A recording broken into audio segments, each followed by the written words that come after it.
Welcome to Chinmayi गुरुमा classes पिला माने वर्तमान आमे सर्वनाम विषय रे पढ़िबा। तो आमे समस्ते जानिचे संज्ञा बदल रे जेउ पद व्यवहृत हुए ताकू आमे सर्वनाम बोली कहि थाउ। एटी सुंदर भाबरे सर्वनामर संज्ञा देइछि, आमे समस्ते मन रखिबा। सर्वनाम का अर्थ है सभी संज्ञाओं के लिए प्रयुक्त होने वाला नाम। समस्त संज्ञा पई प्रयुक्त होउथिबा नाम को आमे सर्वनाम कहते। एमिति साधारण भावरे कहिले संज्ञा बदल रे जेउ शब्द को आमे व्यवहार करि थाउ, संज्ञा बदल रे जेउ पद व्यवहार करि थाउ ताकू आमे सर्वनाम कहा जाय कहंती। पिला माने जेमिति गोटे उदाहरण दउची, एडी देख पिला माने लिखाई छि मोहन जाता है। मोहन होची गोटे संज्ञा। आमे संज्ञा जानिथिबा प्रत्येक नामवाचक वस्तु हो पदार्थ हो ताकू आमे संज्ञा कहिबा। तो एठी मोहन होची गोटे व्यक्तिर नाम, एहा हेउची गोटे संज्ञा। तो ए मोहन बदल रे से कहिला कोन संज्ञा बदल रे जेउ पद व्यवहृत हुए ताहाकू सर्वनाम कहा जाए। एठी मोहन होची संज्ञा, ता परिवर्ते आमे जदि वह लिखिदबा मोहन जाता है, आमे लिखिदबा वह जाता है, ताले पिला माने वह कहा पई बसिला संज्ञा पई बसिला। संज्ञा किए मोहन, तेणु करी संज्ञा परिवर्ते आमे जेउ पदटी बसेइले सेइटा हला सर्वनाम। तो मोहन जाता है वह एक अच्छा लड़का है।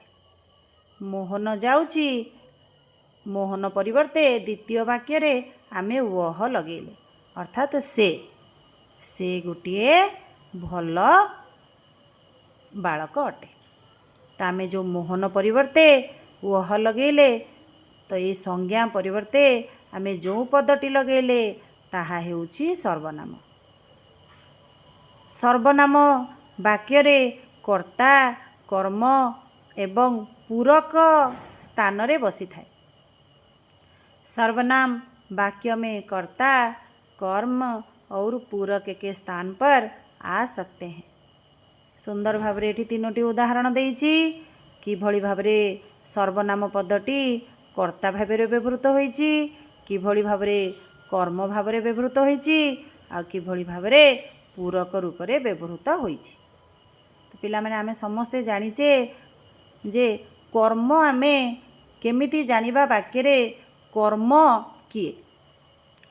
जो उसको लिखिजी आमे जदि प्रश्न करिबा जे किसको बुलाओ, क्या आउ किसको लगे प्रश्न कले उत्तर रे जी आसीबो सी हेला कर्म। जेमिति आमे जदि आकू करिबा उसको बुलाओ, उसको जगह आमे प्रश्न लिखिबा किसको बुलाओ, ताहले किसको बदल रे जो पदटी आसिला ताहा हेउची कर्म। ताले पिला माने आमे कर्म बुझी गले। ताले आमे जदि क्या आउ किसको लगे प्रश्न करिबा उत्तर रे जहा आसीबो ताहा हेला कर्म। तो एठी पूरक सेमिति किए ना कौन, वह कौन है से किए, एठी कौन हेला कोन पूरक। तो पिला माने लिंग के कारण सर्वनाम में कोई परिवर्तन नहीं होता। जैसे वह जाता है, वह जाती है। तो एठी वह कहिले से ही सर्वनाम को बुझाउची, आ एठी मध्य वह कहिले से ही सर्वनाम को बुझाउची। केवल हमको परिवर्तन करिवार अछि क्रिया। तो पिला माने वह जाता है एठी वह हटा पुल्लिंग को बुझेला, आ वह जाती है एठी स्त्रीलिंग को बुझेला। आमे केमी जानिबा पुल्लिंग को बुझौची दीटा जाक तो वह अछि, ताले केमिति आमे जानिबा जे कोटा पुल्लिंग आ कोटा स्त्रीलिंग। पिला माने आमे कोन करिबा क्रिया को देखिबा, क्रिया को देखिबा। तो एठी क्रिया अछि जाता है, एठी क्रिया अछि जाती है, एठी आर मात्रा रहिछि, एठी दीर्घईर मात्रा रहिछि। सेथि पई आमे आर मात्रा जदि थिबो क्रिया रे जाता है, खाता है, पढ़ता है, लिखता है, सोता है, एगुड़िक सब आम आराम से जानीजा जे पुल्लिंग बोली। जदि आती है दीर्घई मात्रा लगिगला, जाती है, लिखती है, पढ़ती है, सोती है, एगुड़िक सब स्त्रीलिंग। तो पिला माने जदि गोटे वाक्य रे सर्वनाम को लगेकी वाक्यटी लेखा होइथिबो से क्षेत्र में आम पुल्लिंग जानिबा केमिति, स्त्रीलिंग जानिबा केमिति बुझीगले। यदि हमें आ की मात्रा अगर एक वाक्य में क्रिया में आ की मात्रा होगा तो उसको हम पुल्लिंग कहेंगे, और अगर दीर्घ की मात्रा आएगा तो उसे स्त्रीलिंग कहेंगे। वह आता है पुल्लिंग, वह जाती है, वह जाता है पुल्लिंग, वह जाती है स्त्रीलिंग। एटा गला लिंग कारण। वर्तमान पिला माने वचन कारण केमिति परिवर्तन होची आमे देखिबा। वचन के कारण सर्वनाम में परिवर्तन होता है। पूर्व में कौन पढ़िले? लिंग के कारण सर्वनाम में कोई परिवर्तन नहीं होता है। लिंग कारण सर्वनाम रे कौन सी परिवर्तन हैला नहीं, दुईटी समान रहिला। पुल्लिंग रे वह रहिला, स्त्रीलिंग रे मध्य वह रहिला। केवल क्रिया को देखि आमे जानिले जे ए क्षेत्र रे पुल्लिंग हब, ए क्षेत्र रे स्त्रीलिंग हब। किंतु पिला माने वचन कारण सर्वनाम रे परिवर्तन हेब।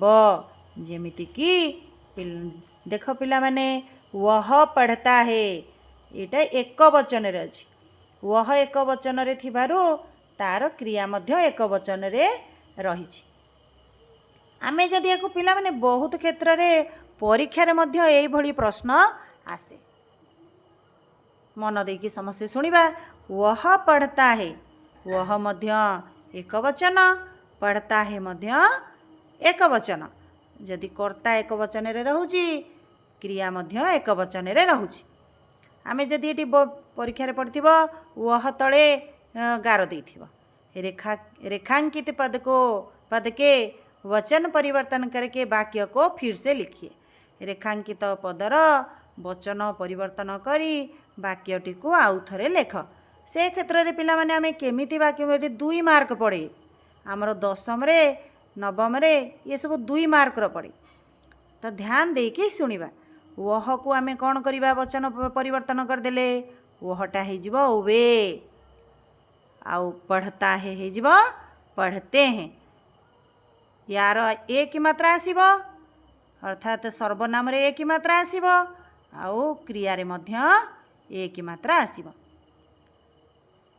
तो आमे जानिले जदि पुल्लिंग होइथिबो, अर्थात एठी आमे पुल्लिंग रे छी जानिले। वह पढ़ता है, जेमिति वह जाता है पुल्लिंग थिला, दीर्घई मात्रा वह जाती है हेगला कोन स्त्रीलिंग हेगला। वह पढ़ता है होची कोन पुल्लिंग, वह पढ़ती है स्त्रीलिंग। वर्तमान वह पढ़ता है ये एक वचन रे अछि, आ पुल्लिंग रे अछि। आकु आमे वचन परिवर्तन जदि करिबा, वहटा जदि वह रे आमे कोन करिबा? ह कटि जिवो, व रे ए कार लगेई दबो, अर्थात वहटा हे जिवो वे, आ पढ़ता है हे जिवो पढ़ते हैं। तो पिला माने आमे समस्त वर्तमान बुझी पारिथिबा।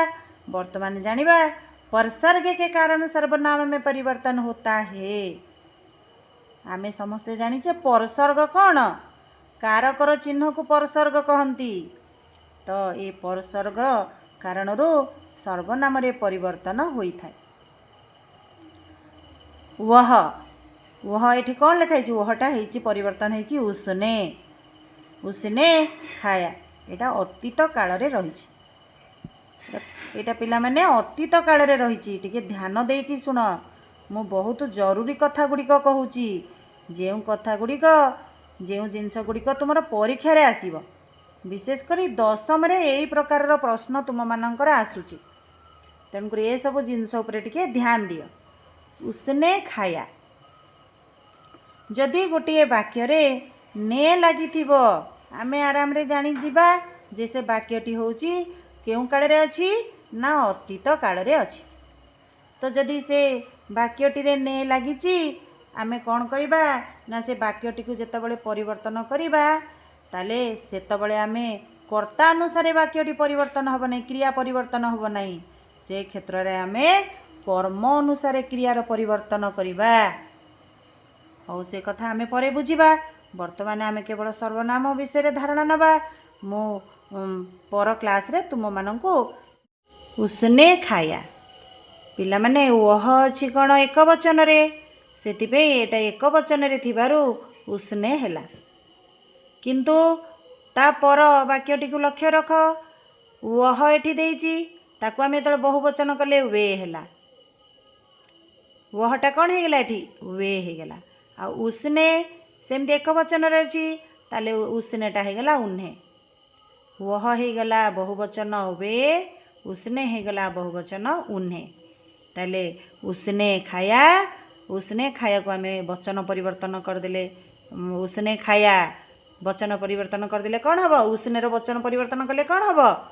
ଉହ୍ନେ, ଉନ୍होंने। ଏଠି ଉସ୍ନେ ଉନ୍होंने, वह वे, उस्ने उन्हें। एटी उसने खाया, उन्होंने खाया। उसे बुलाओ, उन्हें बुलाओ। उसे बुलाओ, उन्हें बुलाओ। मैं मुझसे कुछ न पूछो, मेरा परिवर्तन है कि कौन है? मुझसे। तो पिला माने तुम मन में प्रश्न आसुथबे एटी परसर्ग किए? परसर्ग अर्थ कारकर चिन्ह किए? उसे वह जो आम परसर्ग लगेदेले होगला उस्ने, वे रे आम कौन परसर्ग लगेदेले होगला उन्हें। अच्छा ये उस्ने रे परसर्ग किए? उस्ने रे परसर्ग हूँ ने। मुझसे परसर्ग किए? मुझसे परसर्ग है कौन से। ये सब कारकर चिन्ह पिला माने, कारकर चिन्ह सब कौन आम बहुत भल भाव में मन रखिपर कारकर चिन्ह। ने, को, से, का, में, है, ये कारकर चिन्ह सब। आम जो परसर्ग लगे जदि आम वाक्यटी लिखुचे ताले ये भाव में वाक्यटी परिवर्तन होउछि।